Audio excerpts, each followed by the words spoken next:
आज फिर मेघों से रिमझिम वर्षा रूपी नेह बरस रहा है। दूर दूर तक मेरी प्रिय तन्हाई पसरी हुई है। एकाएक रेडियो पर बज रहे गीत पर ध्यान चला गया। छोटी सी ये दुनिया, पहचाने रास्ते, तुम कहीं तो मिलोगे, कभी तो मिलोगे। मेरा दिल यूं ही भर आया। कितने साल गुजर गए आपसे बिछड़े हुए, पर मेरा पागलपन आज भी आपके साथ गुजारे उन सुखद पलों की अनमोल स्मृतियां संजोए है।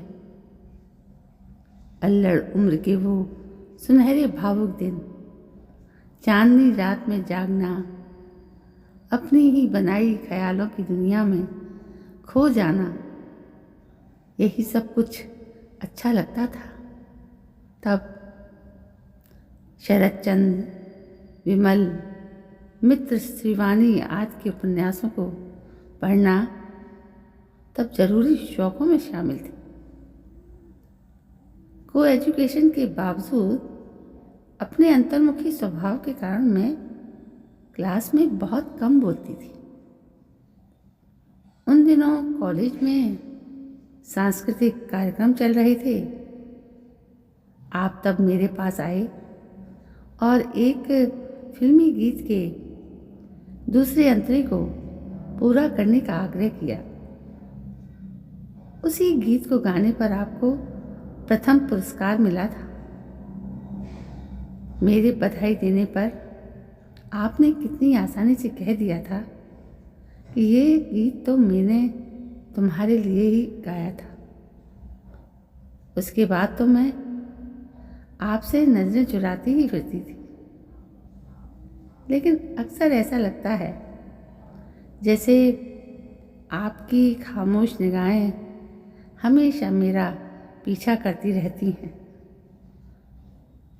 फिर परीक्षा के दिनों में जब मुझे एकाएक बुखार हो गया था, तो आपने बिना परीक्षा की चिंता किए मुझे अस्पताल में भर्ती करवाया था और मेरे माता पिता के आने तक मेरी पूरी देखभाल की थी।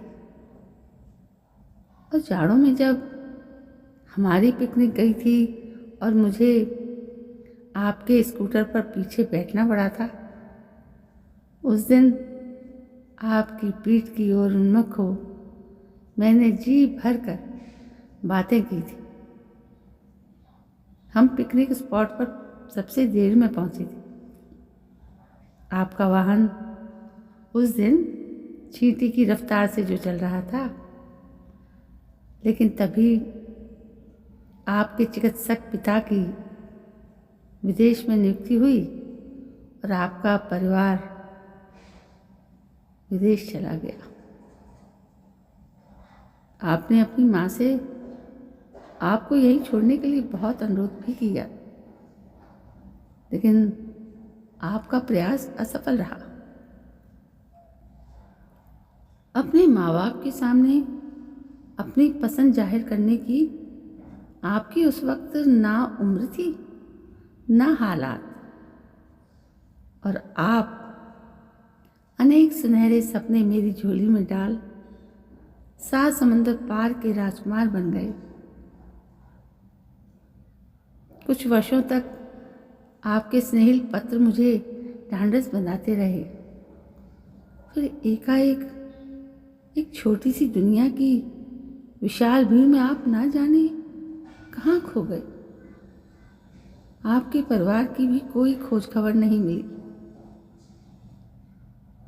उन दिनों गल्फ वार यानी खाड़ी युद्ध चल रहा था। अनेक प्रवासी भारतीय गुमनामी के अंधेरे में खो चुके थे।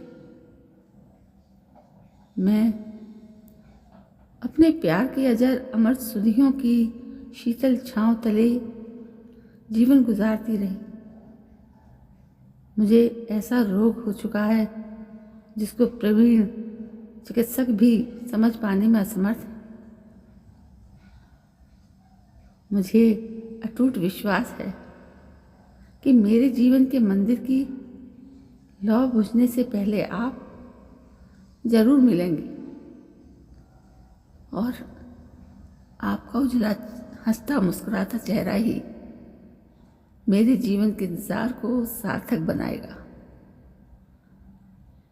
मेरे जीवन का सार बच्चन जी की इन पंक्तियों में है। स्वागत के साथ ही विदा की होती है, होती देखी तैयारी, बंद लगी होने खुलते ही मेरे जीवन की मधुशाला। तो दोस्तों, ये था मेरे पहले प्यार की एक कशिश का किस्सा। आपको कैसा लगा? यदि पसंद आया तो प्लीज़ लाइक शेयर कमेंट करें। कल मैं फिर हाजिर होती हूँ, तब तक के लिए जय हिंद, वंदे मातरम।